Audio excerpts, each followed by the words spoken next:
Welcome to the Rim Break Rodeo. We hope this video helps. You begin by confirming the hardware path. Plug the dongle into a different USB port and try another computer to see if the problem follows the device. Once done, inspect the contacts and housing for dirt, corrosion, or bent pins. Clean gently with isopropyl and a soft brush.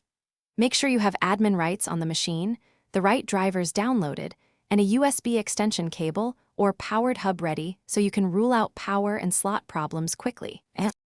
Next, focus on the software layer.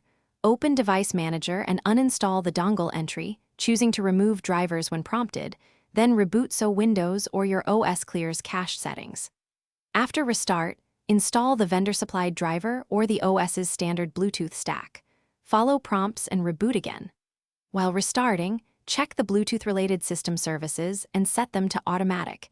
If multiple adapters are present, disable internal Bluetooth temporarily to prevent driver conflicts, and make sure the correct adapter is active. To finish, pair a known good headset or phone and verify stable discovery, connection, and audio or data flow. Exercise functions like file transfer or A2DP playback for a full test. If the vendor provides firmware tools, perform a firmware reset or recovery per their instructions. That often fixes corrupted internal state.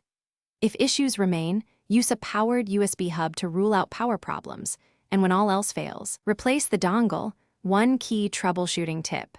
Test on a second, fully updated system to confirm whether the fault. Thanks for watching. Consider subscribing if we helped you.